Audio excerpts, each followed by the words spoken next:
오늘 하나님께서 우리에게 주시는 말씀 보도록 하겠습니다. 오늘 함께 나눌 말씀은 요한계시록 21장 1절에서 8절까지의 말씀입니다.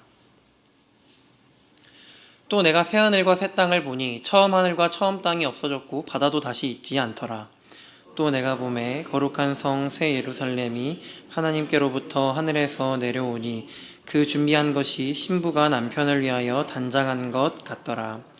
내가 들으니 보좌에서 큰 음성이 나서 이르되 보라 하나님의 장막이 사람들과 함께 있음에 하나님이 그들과 함께 계시리니 그들은 하나님의 백성이 되고 하나님은 친히 그들과 함께 계셔서 모든 눈물을 그 눈에서 닦아주시니 아픈 것이 다시 있지 아니하리니 처음 것들이 다 지나갔음이로라. 보좌에 앉으신 이가 이르시되 보라 내가 만물을 새롭게 하노라 하시고 또 이르시되 이 말은 신실하고 참되니 기록하라 하시고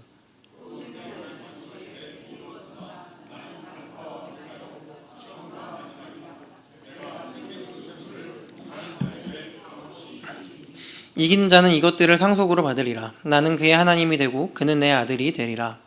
그러나 두려워하는 자들과 믿지 아니하는 자들과 흉악한 자들과 살인자들과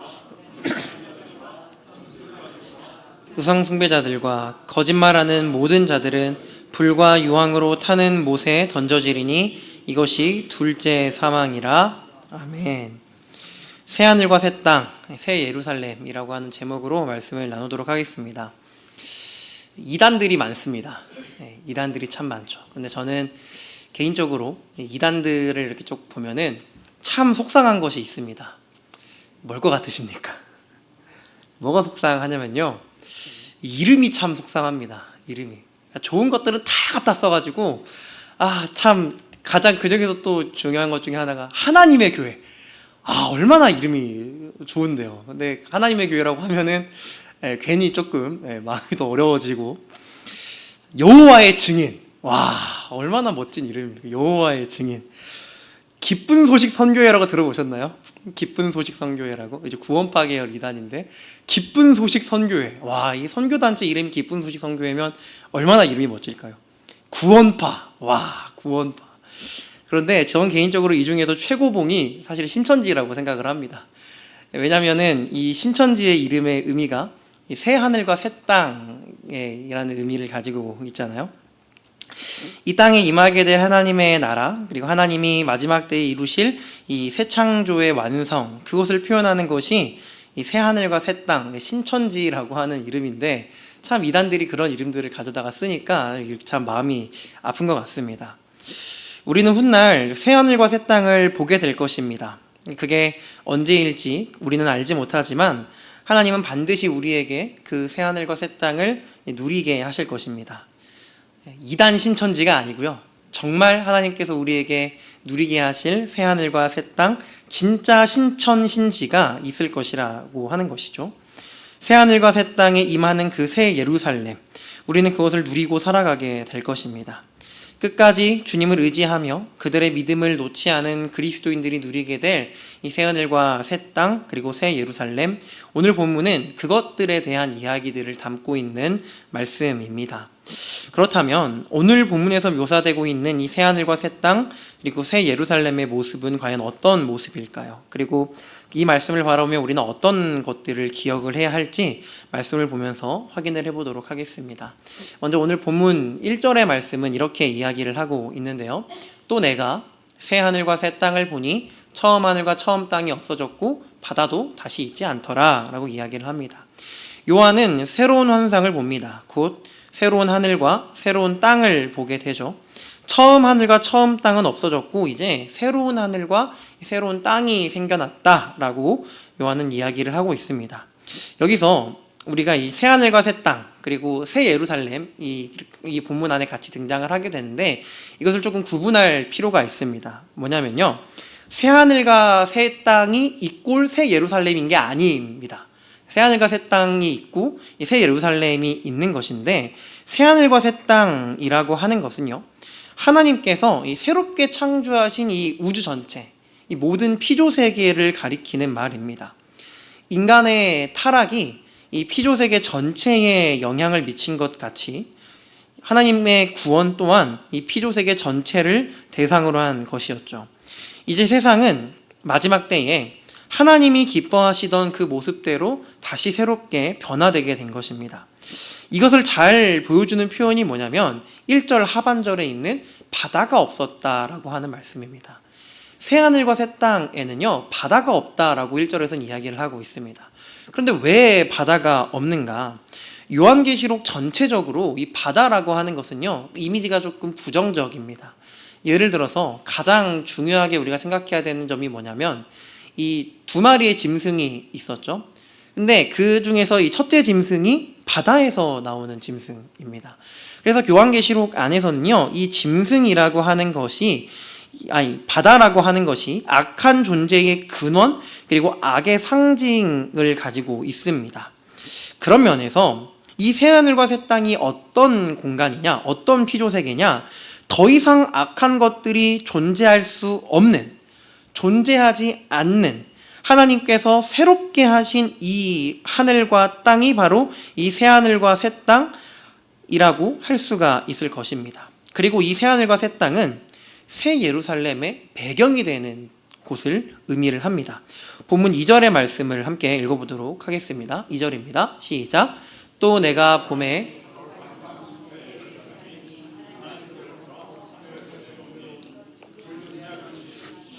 남편을 위하여 단장한 것 같더라. 아멘.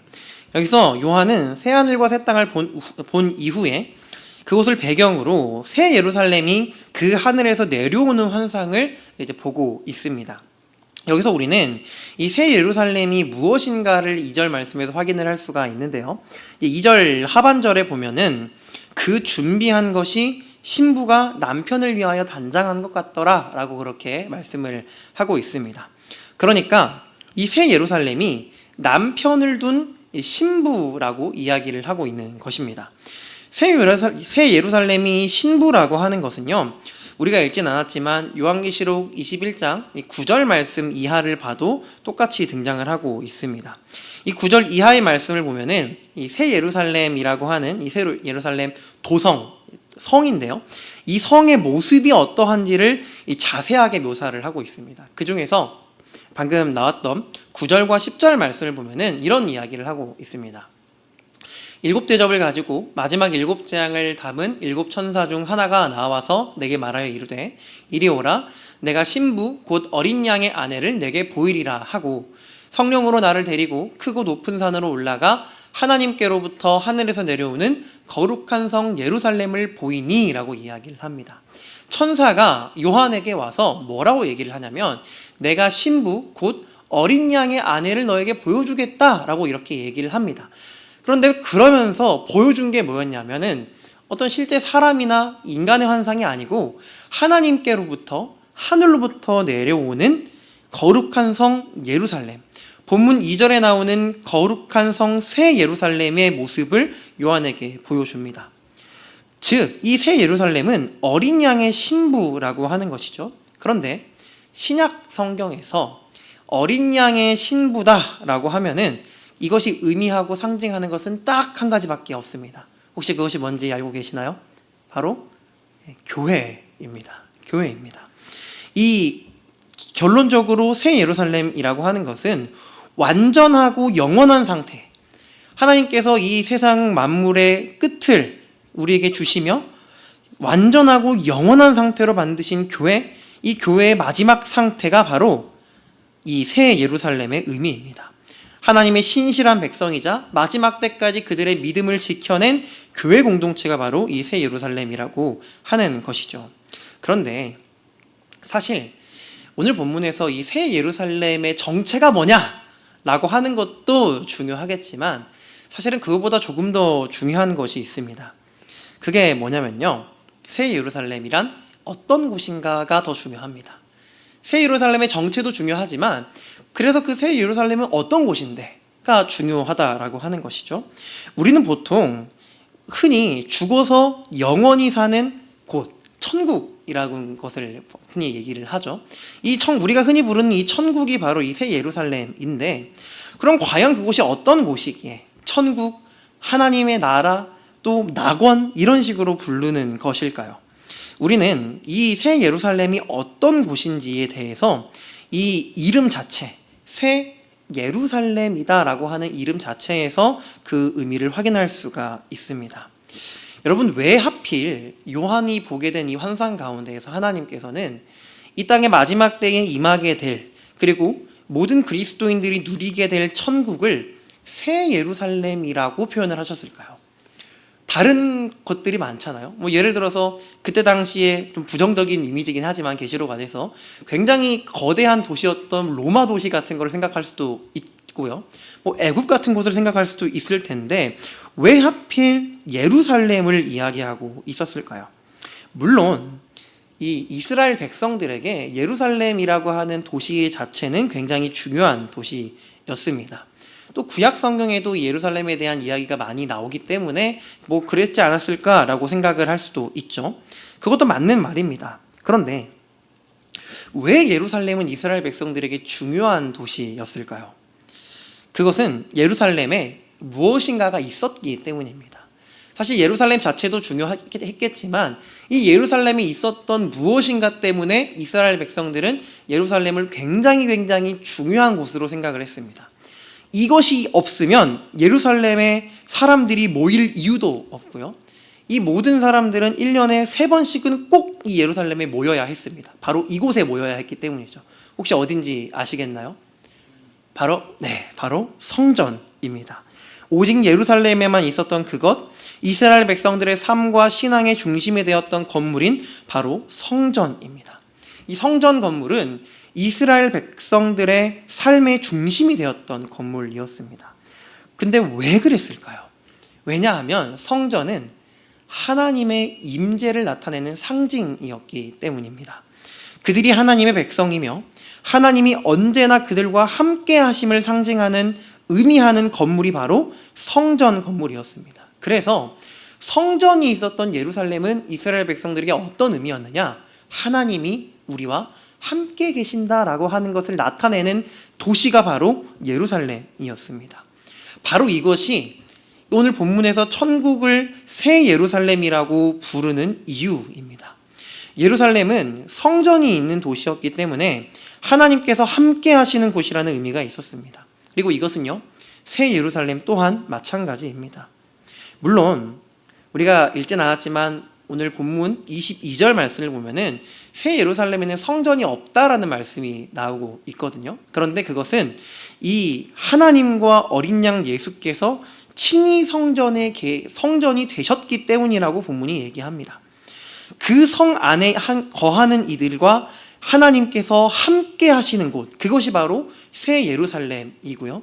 그것이 바로 이 새 예루살렘이 어떤 곳인지의 의미입니다. 그래서 오늘 본문 3절 말씀을 읽어보면은 요한은 이러한 큰 음성을 듣게 되는데요. 우리 3절 말씀을 함께 읽어보도록 하겠습니다. 내가 들으니 보좌에서 큰 음성이 나서 이르되 그들과 함께 계시리니 그들은 하나님의 백성이 되고 하나님은 친히 그들과 함께 계셔서 아멘. 이 새 예루살렘에 대해서 이야기를 하면서 이 요한은 하나님의 음성을 듣습니다. 하나님의 장막이 사람들과 함께 있다. 하나님이 그들과 함께 계신다. 하나님이 친히 그들과 함께 계신다. 우리가 보통 천국을 생각하면 어떤 이미지를 머릿속에서 떠올리시나요? 이 하얀색 이 배경에 뭔가 이 구름 위에 황금으로 된 이런 성 같은 게 쫙 펼쳐져 있는 그런 이미지를 우리가 보통 천국을 하면 상상을 하게 됩니다. 그런데 물론 이런 모습도 맞는 표현일 수 있습니다. 9절 이하의 말씀을 보면은 이러한 이 새 예루살렘 모습이 자세히 등장을 하고 있기 때문이죠.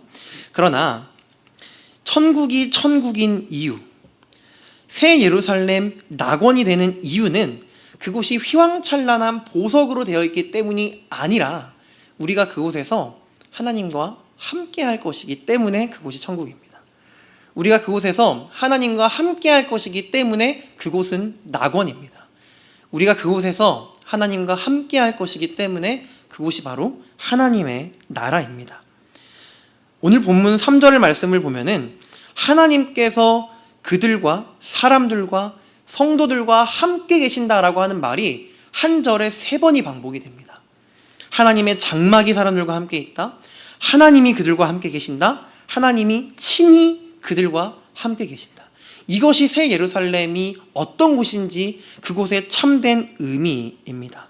우리는 그곳에서 하나님과 함께 있을 것입니다. 얼마나 뭉클한 이야기인가요? 우리는 이 땅에서 때로는 흔들리고 때로는 마음이 무너져서 하나님이 정말 나랑 함께 계시는 것이 맞으신가? 정말 하나님이 나를 도우시는 게 맞나? 정말 하나님이 살아계시는 게 맞나? 나와 함께 하신다면서 지금 나의 삶의 고난에 하나님은 과연 언제 응답하시는 건가? 라고 하는 그런 생각을 하고는 합니다. 의심하고 힘들어하죠. 그러나 이 새 예루살렘에서 우리는 그런 의심과 고민을 할 이유가 없습니다. 왜냐하면 우리는 실제로 그곳에서 우리와 함께 하시는 하나님을 대할 것이고 그 하나님을 느낄 것이며 그 하나님을 경험할 것이기 때문입니다. 그러니 사랑하는 성도 여러분, 이 새 예루살렘에 소망을 두시는 저와 여러분이 되기를 축복합니다. 하나님과 함께 하는 그 때를 바라보며 우리는 그 본향을 바라보며 살아가는 그리스도인들이 되어야 한다는 사실을 기억하는 저와 여러분이 되기를 소망합니다. 이 새 예루살렘에서 우리는 하나님과 함께 할 것이고요. 또 우리는 하나님으로부터 많은 은혜와 위로를 누리게 될 것이라고 오늘 본문은 이야기합니다. 본문 4절의 말씀인데요. 모든 눈물을 그 눈에서 닦아주시니 다시는 사망이 없고 애통하는 것이나 곡하는 것이나 아픈 것이 다시 있지 아니하리니 처음 것들이 다 지나갔음이러라. 이 본문 4절의 말씀은요, 하나님께서 자기 백성들과 함께 하시는 그때, 우리가 이 새 예루살렘을 누리며 살아가는 그때에 그 백성들이 경험하게 될 유익을 묘사하고 있습니다. 어떤 것이 있습니까? 모든 눈물을 그 눈에서 닦아주시겠다. 다시는 사망이 없다. 애통하는 것이나 곡하는 것이나 아픈 것이 다시 있지 아니할 것이다 라고 그렇게 말씀을 합니다. 처음 것은 다 지나갑니다. 새 하늘과 새 땅, 이전의 하늘과 땅은 더 이상 있지 않습니다. 우리가 지금 살아가며 경험하는 우리의 눈물과 사망과 애통과 곡하는 것과 아픈 것이 이제는 없는 그곳이 바로 하나님과 함께하는 은혜를 누리는 새 예루살렘이라고 오늘 본문은 이야기하고 있습니다. 여기서 눈물과 사망, 애통, 곡하는 것, 아픈 것들은 사실은 이 죄의 영향력 아래에서 생겨났던 모든 악한 상황들을 의미를 합니다. 더 이상 죄의 모든 영향력이 우리를 건드리지 못하는 그곳, 궁극적으로 하나님이 우리에게 누리게 하실 천국, 새 예루살렘은 그런 죄의 영향이 모두 사라진 곳이라고 이야기를 하고 있는 것이죠. 더 이상 죄로 말미암은 어떠한 고통도 누리지 않아도 되는 곳, 그곳이 바로 새 예루살렘이다 라고 본문은 우리에게 이야기를 하고 있습니다. 얼마나 희망찹니까? 얼마나 그곳에 소망이 있습니까? 빨리 거기 가서 살고 싶다는 생각도 혹시 들지는 않으십니까? 그러나 우리는 이 땅에서 맡겨진 일들을 다 다해야 합니다. 그런데 혹시 이런 생각 드실 수도 있을 것 같습니다. 이 말씀을 보시며 머리로는 알겠는데 별로 감동이 오지 않으실 수도 있을 것 같습니다. 사실 이것은 굉장한 소망의 말씀이거든요. 엄청난 소망의 말씀입니다. 우리가 그때가 되면 정말 이 땅에서 흘렸던 우리의 모든 눈물을 하나님이 직접 닦아주신다라고 하는 이 말이 얼마나 감동이 되는 말입니까? 그러나 이 말을 들음에도 불구하고 어떤 희망도 소망도 우리 안에 안 드시는 분들이 계실지도 모르겠습니다. 아니, 그 정도까지는 아니더라도 지금 이 말씀을 들을 때는 굉장히 희망차고 굉장히 좋고 기쁘지만 뒤돌아 이 예배 자리를 돌아 나선 이후에는 이 새 예루살렘에 대한 어떤 희망이 우리에게서 잊혀질 확률이 사실은 더 높을 것 같습니다. 왜 그럴까요? 그 이유는 우리가 지금 살아가는 현실이 새 예루살렘이 아니기 때문입니다. 우리는 이 소망을 가지고는 살아가고 있습니다. 새 예루살렘에서 하나님이 내 눈의 모든 눈물을 닦아주실 그날을 바라며 소망을 품죠. 그러나 당장의 내 현실이 어렵기에, 당장 내가 어떻게 할 수 없는 그런 고난들이 내 앞에 있기에, 그리고 아직 내가 이 땅에서 살아가야 할 살아내야만 하는 시간들이 우리의 삶 가운데 여전히 남아있기에, 많이 남아있는 것 같기에, 눈물과 애통, 곡하는 것, 아픈 것, 그리고 사망이 기다리고 있는 이 땅에서 우리는 아직도 살아내야 하기 때문에 이 소망의 말씀이 우리에게서 멀게 느껴지기도 하는 것 같습니다. 그러나 사랑하는 성도 여러분, 우리는 그럼에도 불구하고 소망을 품어야 합니다. 왜 그럴까요? 물론 우리는 여전히 눈물과 애통이 가득한 현실을 살아가야만 합니다. 그러나 하나님의 관점에서는요, 이 미래는 이미 결정되어 있는 미래이자 반드시 이루어질 미래이기 때문입니다. 오늘 본문 6절의 말씀은 이렇게 이야기를 하는데요, 우리 6절의 말씀을 함께 읽어보도록 하겠습니다. 또 내게 말씀하시되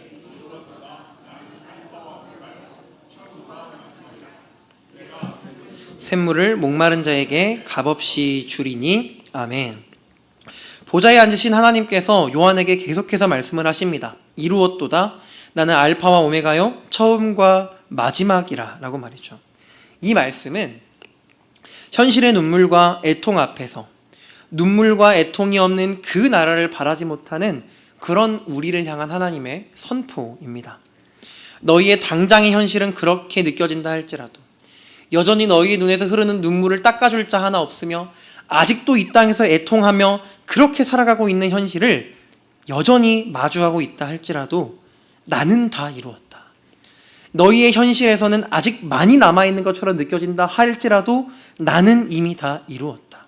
왜냐하면 하나님은 알파와 오메가, 처음과 나중, 시간을 초월하신 만물의 근원이시기 때문입니다. 영원을 깨닫지 못하는 우리는요, 이 새 예루살렘은 우리에게 아직 여전히 멀게만 느껴지는 곳입니다. 그러나 영원하신 하나님께는 이 새 예루살렘은 이미 이루어진 곳이며 이미 완성된 장소입니다. 우리가 지금 어떤 현실을 살아가고 있든지 하나님의 시간은 계속해서 결정된 이 미래, 새 예루살렘, 고통과 눈물이 없는 그곳을 향해 계속해서 흐르고 있습니다. 하나님은 반드시 생명수 샘물에 목말라 하고 있는 우리에게 그 생명수 샘물을 값없이 주실 것이라고 오늘 본문은 이야기하고 있습니다.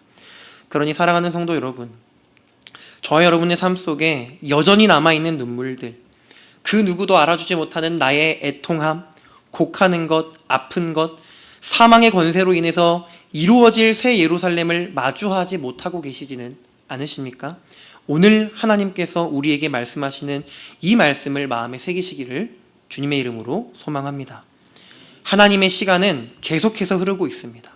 새 예루살렘은 우리에게 멀리 있어서 나와 상관없는 이야기가 아니라 하나님께서 우리에게 반드시 누리게 하실 소망의 도성입니다. 새 예루살렘에 대한 소망을 품지 못하고 있다면 새 예루살렘 자체가 아니라 이 새 예루살렘을 이루실 하나님께 소망을 두시는 저와 여러분이 되기를 축복합니다. 하나님은 반드시 우리의 모든 눈물을 닦아주실 것이며 하나님은 반드시 이 생명수 샘물을 우리에게 부어주사 애통하는 것과 곡하는 것과 아픈 것과 이 사망의 모든 권세에서 우리를 풀어주실 것입니다. 이 말씀 앞에 이 사실을 확신하며 우리에게 주어진 현실 가운데에서 이 소망의 말씀을 놓치지 않고 살아가시는 저와 여러분이 되시기를 주님의 이름으로 축복합니다. 우리가 바라보아야 하는 이 소망에 대해서 이야기를 나누었습니다. 그런데 마지막으로요, 오늘 본문을 보면은 이 소망을 누릴 수 있는 자들에게는 한 가지 조건이 있다라고 이야기를 하고 있는 것을 확인할 수가 있습니다. 본문 7절 말씀인데요, 우리 7절 말씀을 함께 읽어볼까요? 이기는 자는 그는 내 아들이 되리라. 아멘. 이 7절 말씀은 이기는 자가 이 4절에서 6절까지의 말씀에 나오는 이 새 예루살렘과 그곳에서 누릴 하나님의 은혜와 소망을 받을 수 있는 자들이라고 이야기를 합니다. 자, 그러면 이 7절에서 이야기하는 이기는 자가 과연 누구일까요?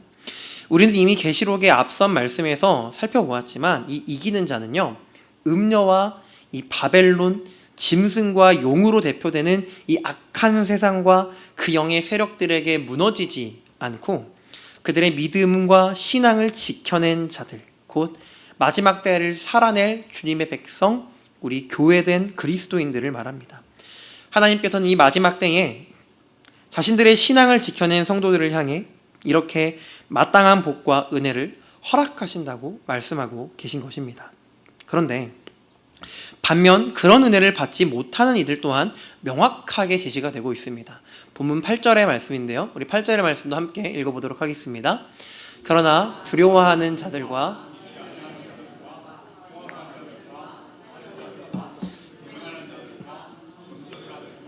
우상 숭배자들과 거짓말하는 모든 자들은 불과 유황으로 타는 못에 던져지리니 이것이 둘째 사망이라. 아멘. 새 예루살렘의 은혜를 누리지 못하고 불과 유황으로 타는 못에 던져지는 이 둘째 사망을 경험하게 될 자들이 있습니다. 이들에 대해서 본문은 뭐라고 얘기를 하냐면 두려워하는 자들, 믿지 아니하는 자들, 흉악한 자들, 살인자들, 음행하는 자들, 점술가 등 우상 숭배자들, 거짓말하는 자들이다 라고 이야기를 하고 있습니다. 딱 봐도 보이시겠지만 하나님을 안 믿는 자들입니다. 하나님을 믿지 않는 죄인들, 악한 자들의 모습을 보여주고 있는 것이 바로 이 8절의 말씀이고, 이러한 이들은 불과 유황으로 타는 못에 던져져서 둘째 사망을 경험하게 되는 자들이다 라고 이야기를 하고 있습니다. 그런데요, 여기서 우리가 한 가지 좀 주목해야 하는 단어가 하나 있습니다. 그것이 무엇이냐면요, 이 둘째 사망을 경험할 많은 종류의 사람들 가운데 가장 앞에 등장하는 부류의 사람이 있습니다. 그것이 무엇이냐면 두려워하는 자들입니다. 이 많은 죄인들의 리스트 중에서요, 가장 앞에 나오는 것은 바로 두려워하는 자들입니다. 이기는 자들은 어떤 사람들이죠? 이 이기는 자들은 시험과 시련, 핍박 가운데에서 자신들의 믿음을 지켜낸 자들입니다. 이 짐승들과 용의 공격과 박해, 그 가운데에서 하나님을 향한 신실함과 믿음을 지켜낸 자들이 바로 이긴 자들입니다. 그들의 삶 가운데 찾아오게 되는 인생의 두려움과 시험과 핍박의 무서움과 공포 가운데에서도 하나님을 향한 믿음을 저버리지 않았던 자들, 그들이 바로 이긴 자들입니다. 그런데 이 이긴 자들과 반대되는 이 8절에 등장하는 자들, 패배자들이죠. 이 패배자들은 어떤 존재들이냐? 두려워하는 자들이었다라고 하는 겁니다. 두려워하여서 자신들 눈앞에 있는 시련과 위험과 위기 앞에 굴복한 자들입니다. 눈앞에 있는 유혹과 세상의 목소리에 어떤 현실의 문제 앞에 두려워해서 하나님을 포기하고 하나님을 저버린 자들이 바로 이 둘째 사망을 경험할 악한 자들이다 라고 본문은 이야기하고 있는 것입니다. 이기는 자들에게는 새 예루살렘의 은혜가, 두려워하여서 믿지 않은 패배한 자들에게는 둘째 사망의 저주가 기다리고 있다는 굉장히 단순하지만 명확한 이 말씀을 통해 우리는 이 땅을 살아가고 있는 우리 자신의 모습에 대해서 조금 돌아볼 필요가 있겠다, 그런 생각이 듭니다. 우리는 이기는 자가 되어야 합니다. 패배하는 자가 되어서는 안 됩니다. 물론 우리가 되고 싶다고 해서 그게 될 수는 없습니다.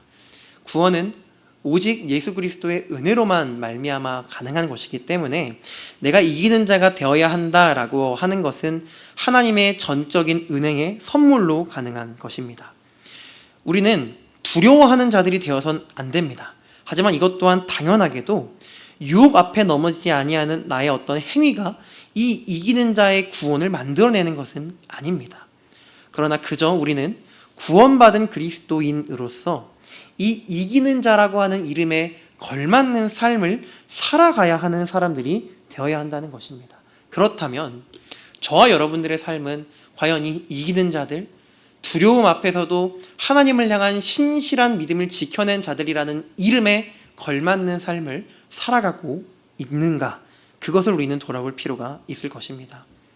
두려워하는 자들은요, 그들의 현실의 문제 앞에, 이 세상의 유혹과 그 목소리 앞에 무너진 자들입니다. 마지막 순간에, 정말 중요한 인생의 순간 앞에 그리스도에 대한 신실함보다는 개인적인 삶의 안정감을 택한 자들이 바로 이 둘째 사망을 경험한 자들입니다. 그런데 혹시 저와 여러분들의 삶 가운데 이러한 모습이 나타나고 있지는 않습니까? 그리스도에 대한 신실함보다, 나의 어떤 믿음보다 교회에 대한 헌신과 하나님을 향한 우리의 내어드림보다 나의 삶의 안정감이 우선되는 선택, 그런 생각, 그러한 결정과 그러한 교회에서만 하나님을 선택하고 내 개인적인 삶에서는 하나님을 멀리하는 선택을 하는 그런 삶을 혹시 살아가고 있지는 않으십니까? 만약 그렇다면 그런 저와 여러분들이 이기는 자라는 이름을 가지고 살아갈 수 있는 사람들이라고 당당하게 이야기할 수가 있을까요? 사랑하는 성도 여러분, 새 예루살렘의 은혜는 이기는 자들에게 주어집니다. 물론 그것은 나의 힘으로 얻어낼 수 있는 것이 아니요 하나님의 전적인 은혜로만 얻어낼 수 있는 말 그대로 은혜의 선물입니다. 그러나 그 이름을 받고 살아가고 있는 저와 여러분들의 삶이 적어도 그 이름 앞에 부끄럽지 않은 삶이 되어야 한다라고 하는 사실 또한 명확한 사실이라는 것을 기억하시는 저와 여러분이 되기를 소망합니다. 정말 우리가 이기는 자라면, 정말 예수 그리스도로 말미암아 구원을 받은 그리스도인, 교회, 하나님의 성도라면 그 이름에 걸맞는 삶을 우리가 살아가야 하지 않을까요? 정말 중요한 삶의 순간 앞에서 나의 개인적인 안정감과 나의 개인적인 원하는 것들이나 내가 바라는 것들을 먼저 선택하는 삶을 살아가고 있다면 우리는 이기는 자라고 하는 이름 앞에 부끄러운 삶을 살아가고 있는 것입니다. 바라옵기는 이 말씀 앞에 저와 여러분들의 삶이 이 이름 앞에 당당할 수 있는 인생, 이 이름 앞에 당당할 수 있는 삶을 살아갈 수 있는 은혜가 있기를 주님의 이름으로 축복합니다. 우리의 삶을 바르게 다잡고 주님께 나의 삶을 다잡을 수 있도록 은혜를 주시옵소서라고 기도하며 나아갈 때 하나님은 반드시 우리가 그 이름 앞에 부끄럽지 않은 삶을 살아갈 수 있도록 우리를 도우실 것입니다. 그 은혜가 저와 여러분 모두에게 있기를 간절히 소망합니다.